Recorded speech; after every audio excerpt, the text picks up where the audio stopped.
Hi, and welcome to the fourth episode in our Dictators series on history with Jackson. Today we'll be looking at Chairman Mao and how he satisfied the 6 criteria that we'd looked at in the past few weeks. So without further ado, let's get into the video.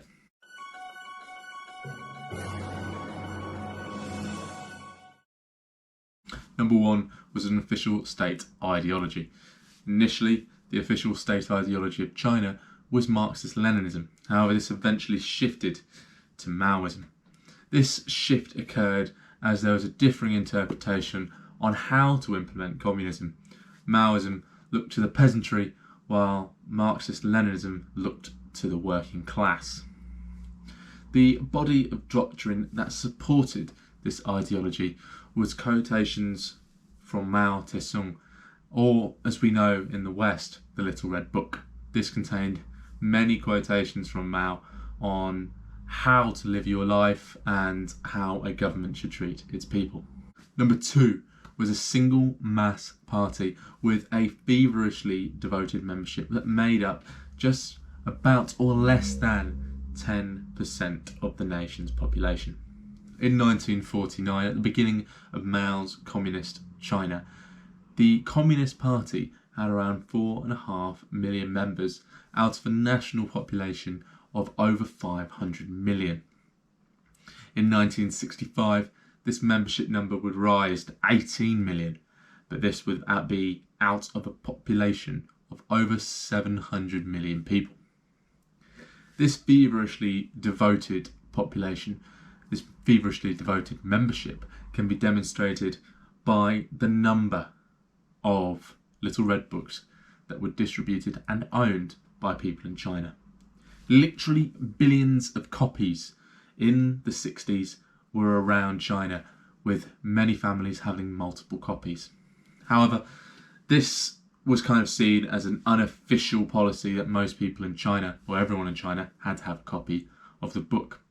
Therefore, this feverish devotion can be better seen in the Cultural Revolution, where the Red Guard, a group of students, were the ones who are helping Mao and his regime implement the Cultural Revolution. Number 3 was a system of terror, arbitrarily enacted in a physical or a psychological way. Rommel, who we mentioned last week, predicts that 77 million people died as a result of Maoist terror. This terror was led by and enacted by Mao himself and the NKVD-trained Kang Xian. Whilst many of the people who died under Mao died as a result of agricultural projects, many were purged due to big nation building or big political purges. One of these purges was the Cultural Revolution.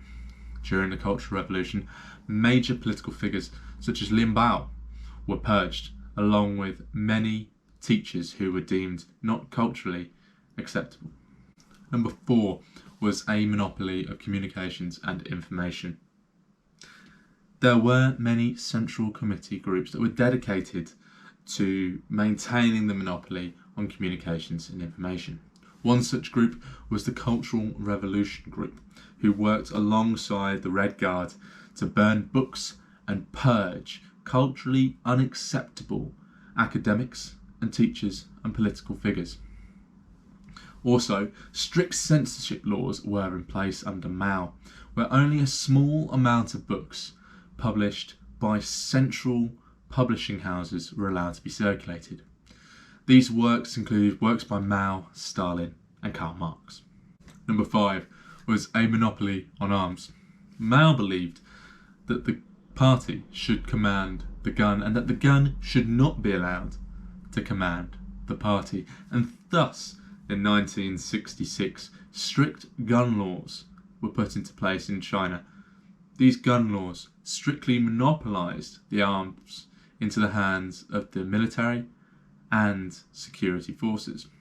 These security forces and the army were under the control of Mao himself, thus monopolising the arms under the control of the leader. Number 6 was economic centralisation.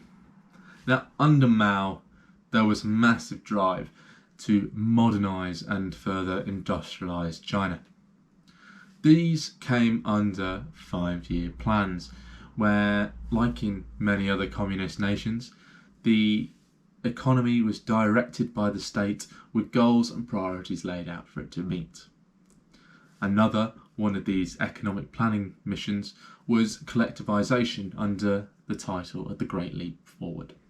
So I want to thank you for watching this episode of Dictators series on Mao, and always I'd like to recommend some books for you guys, some books that have helped me with my research for this episode.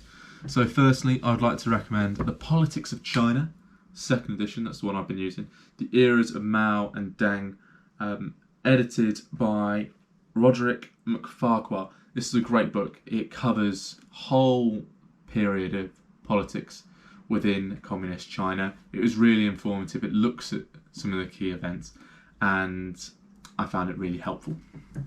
Secondly, if you like specific books, this book, Party, Army and Masses in China by Livio Maitan. Fantastic book. It goes right into the nitty-gritty figures that you need. So percentages for economic output, precise GDP figures and so on. It's really, really helpful. Bit of a heavy read, but I'd really recommend it. And thirdly, The Black Book of Communism, Crimes, Terror, Repression.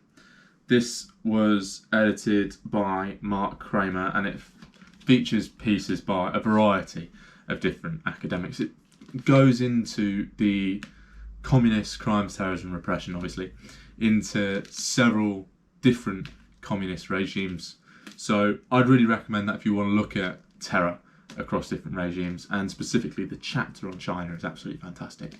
It covers all the terror that features across communist China. So yes, I'd really recommend this one. As always, the links for the books will be in the description and on my website at www.historywithjackson.co.uk. I look forward to seeing you guys next week, where we will talk about the Kim dynasty in North Korea. I'm really looking forward to this one, and I really hope you guys will tune in. So thank you very much, and look forward to seeing you guys next week.